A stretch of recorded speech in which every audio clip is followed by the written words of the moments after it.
وَإِن طَائِفَتَانِ مِنَ الْمُؤْمِنِينَ اگر اہل ایمان کے دو گروہ اقتتلوا آپس میں لڑ پڑتے ہیں تو فَأَصْلِحُوا بَيْنَهُمَا تو فرمایا ان کے درمیان صلح کروا دے۔ مسلمان بھی تو انسان ہی ہے نا، بشری تقاضے بھی ہیں، اکٹھے بھی رہتے ہیں، تو ان کا آپس میں اختلاف بھی ہو سکتا ہے، جھگڑا بھی ہو سکتا ہے۔ یہ ایسی چیز نہیں ہے کہ جو نہ ہو سکتی ہو، لیکن اگر دو آدمیوں کے درمیان جھگڑا ہو گیا، دو پارٹیوں کے درمیان لڑائی ہو گئی، وہ پارٹیاں سیاسی تھیں، مذہبی تھیں، جیسی بھی تھیں، ان کے درمیان لڑائی ہو گئی، اب تیسرا آدمی یا تیسری پارٹی وہ خاموش تماشائی بن کے اس کو دیکھتا رہے یا اس کی بھی کوئی ذمہ داری ہے؟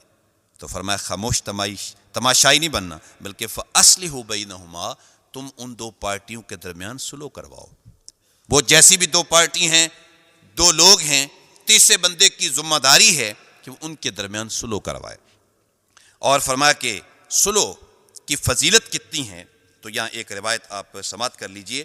آقا کریم صلی اللہ تعالی علیہ وآلہ وسلم نے صحابہ کرام کو ارشاد فرمایا، اس کو حضرت سیدنا ابو درداء رضی اللہ تعالی عنہ نے روایت کیا، فرمایا الا اخبرکم بافضل من درجۃ الصیام والصلاۃ والصدقہ، اے صحابہ میں تمہیں ایسا عمل نہ بتاؤں جو نماز سے بھی افضل ہے، جو زکوٰۃ سے بھی افضل ہے، جو روزوں سے بھی افضل ہے، ایسا عمل نہ بتا دوں؟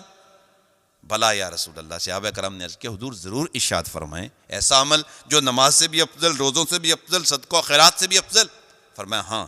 عرض کیا حضور ضرور ارشاد فرمائیں؟ قال اصلاح ذات البین، فرمایا دو لڑنے والوں کے درمیان صلح کروانا یہ نمازوں سے بھی افضل عمل ہے، یہ صدقہ و خیرات سے بھی افضل ہے، اور یہ ایسا عمل ہے جو کہ روزہ رکھنے سے بھی زیادہ فضیلت رکھتا ہے۔ اور فرمایا دو بندوں کے درمیان فساد ڈالنا یہ تو ایمان کو مونڈ دینے والی بات ہے، کہ کوئی بندہ چغل خور بن جائے کہ دو بھائیوں کے درمیان فساد ڈال دے، تو یہ تو ایمان کو مونڈ دینے والی بات ہے۔ تو اس لیے آقا کریم صلی اللہ تعالی علیہ وآلہ وسلم نے بھی یہ ارشاد فرمایا، اور یہاں قرآن مجید کے اندر بھی ہمیں یہی حکم دیا گیا، فَأَصْلِحُوا بَيْنَهُمَا ان دونوں کے درمیان صلح کرواؤ۔